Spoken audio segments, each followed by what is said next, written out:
you focused on me? You are focused on me. Great. Oh look, you can see the sunset in the reflection of the window.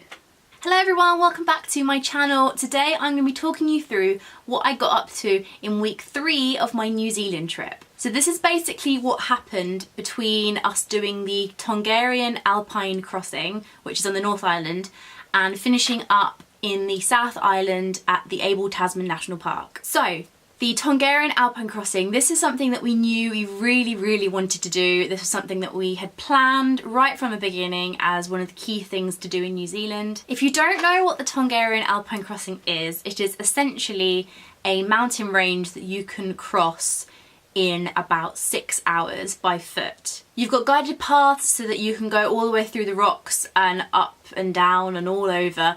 And then once you get from one side to the other, you get some sort of transport back to your car or however you got there. Now this is definitely not for the faint-hearted. This is a 19-kilometre trek, so if you're not one for walking, probably not one for you, but if you do like your walking, this is like one amazing thing to kind of tick off your hiking list. Along the way as well, you've got lots of different trails that you can go off and do, but obviously that takes a lot of time. You can climb Mount Doom, because as in Mount Doom from Lord of the Rings and The Hobbit and all that sort of thing.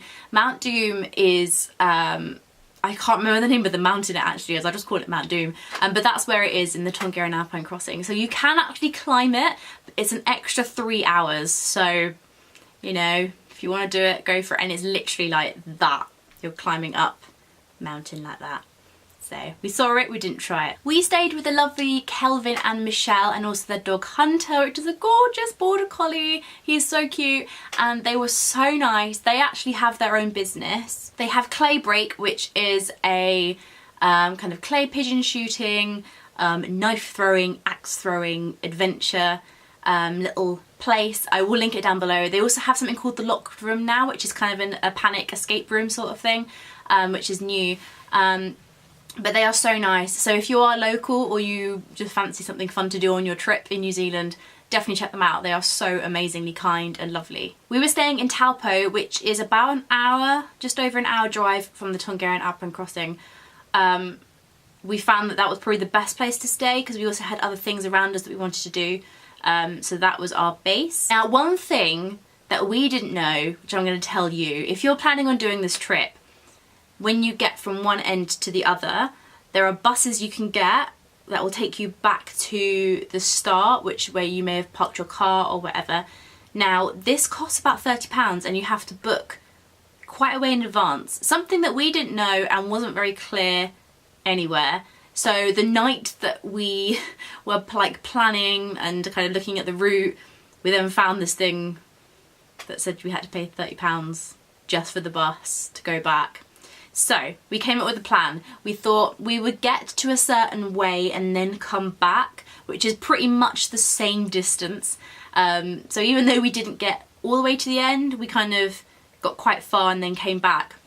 We were aiming to get to the Emerald Lakes and the Big Blue Lake, which are sulfuric, I think it's the word, sulfuric like geysers and big pools. So lots of like bright colours, a bit like in my last New Zealand trip, week 2, where we went to the Waitaupo geysers and things like that. It's a bit like that, but in the mountainscape, which is gorgeous. So we started to climb, and as we kind of got through the fog, we got to a point where we became above the clouds, and it was clear blue sky, really hot sunshine, clear. It was just beautiful, and Mount Doom was like right in front of us. It was pretty cool. So to go through the Alpine Crossing, you have to go through lots of different landscapes, but the most common is lots of deep valleys. So you're literally walking through and you feel like a little ant in a massive landscape. So some of the things have names, like some of the parts of it. I can't remember all of them.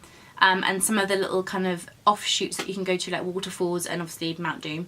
But there's one bit called the Devil's Staircase, which is not as horrible as it sounds, but it's a lot of stairs. It's a hell of a lot of stairs. It's not as scary as some of the bits later on, which I'll tell you about in a minute, but yeah, it's pretty steep. So you pass Mount Doom and then you go into this massive valley which is very flat and then big mountains on either side. Now here, this is where the climbing gets a lot trickier. You've got one bit where there's like a rope handrail and that's about it. So it's a lot of actual rock climbing itself, not like sheer rock climbing, it's just like big boulders. So you then climb up to this one peak and then you've got the descent on the other side to the Emerald Lakes and the Big Blue Lake. And this is where I freaked the hell out. This is not an exaggeration. The actual kind of surface that you were going down was probably about, I'm going to guesstimate, 3 meters wide. On either side you had sheer drops and the surface is loose sand. It is very steep. I saw so many people falling over and nearly falling off the edge. So this bit, you need some sort of walking shoes or something, but it is horrific. And the thing I knew was that I was going to have to come up it. A lot of people obviously just going to go down and carry on to the end, but I knew I was going to have to get down to the bottom and then get up. And I just freaked out. I did start to cry. I think it's just because I was partly frustrated with myself that I couldn't get any further, but I just knew that I was gonna freak out if I got kind of any further, because I was slipping and everyone was slipping all over the place. So Chris went down to the bottom and he got some shots of the Emerald Lake things, and he said on the way up, he said that it was tricky. It was so tricky to walk up. So I don't blame myself for not doing it. Now I will say the Emerald Lakes are a lot more impressive from high up than they are down below, because they're just lakes. But from high up you can really see all the blues and the different colours in it. So we decided to turn back about 3 o'clock because it was starting to get a little bit late and we were going to be going back for dinner with Kelvin and Michelle. So we started to make the long trek back. I would definitely do this again, and I would do the whole thing and book the bus and everything just to say I've done it. But I think what we did was pretty good for our time and also money. We then drove on to Wellington to catch the ferry down to the South Island. This is really easy to book, you just go online. Now in Wellington, the roads are really narrow and windy and hilly. They really did test Chris's driving abilities. Because of this, we decided to head to the other side of the bay, because Wellington is in a bay, and we headed to the other side because I'd heard some really good things and lots of little things to find there. One thing in particular being the Chocolate Fish Cafe.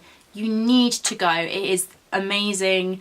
Their drinks are amazing, their sandwiches are incredible. It's called the Chocolate Fish Cafe because in New Zealand they have a sweet called a chocolate fish, and it is basically a pink marshmallow fish covered in chocolate, and it's the most amazing thing, and I have never tasted anything like it, and I can't find anything that tastes like it here, so I need to try and find some. We also visited a place called Zealandia, which was actually just on the other side of where we were staying. This place is amazing because it is the world's first fully fenced eco-sanctuary. They have basically been trying to restore the forest and lots of different species that have kind of become extinct in the area, and trying to introduce them back into the wildlife. They've been amazingly successful, and there's some amazing birds that we saw that have been introduced back into the forest. We also had some time to quickly visit some viewpoints looking over Wellington, which were absolutely spectacular. Then came the ferry crossing from Wellington to Picton on the South Island. Try and get a seat in one of the viewing galleries at the front or the back of the ship, because you get some spectacular views. You can also go outside onto the deck to look at the scenery and take some pictures as well. One point especially to go outside is when they're going through the strait, which is basically lots of bits of land that have that are on either side of like the channel going into the harbour of Picton. We then drove on to Nelson, which is where we were going to be staying next, but we did stop over at the Karakara point. This is really pretty. We walked down to a lovely little beach and no one was there, and it was just peaceful and quiet, and we just watched the world go by, skipped some stones, saved a starfish. We then arrived in Nelson and we were staying with the lovely Mary, who is one of my favourite hosts because she is so sweet. She made us feel right at home, but the weather in Nelson was rubbish. It's supposed to be like the sunshine town of New Zealand, and it rained the whole time we were there. The main reason for going to Nelson was to visit the Abel Tasman National Park. Now you can do lots of hikes around here again, some really long ones. I think some can take like 3 to 5 days, or you can do some short ones. We decided on the short ones, and we decided to take the beach route. We also didn't want to take too long because we were in between showers, so we thought, you know what, we'll start walking. If it starts raining, we'll just walk back. So we were walking along all these beautiful beaches, which are like bright yellow sand, and the sea is like really turquoise blue. And that is week 3. That is what we got up to. Do like this video if you did enjoy it, and do subscribe for more travel videos coming up. Thank you very much for watching, and I will see you in my next video. Bye!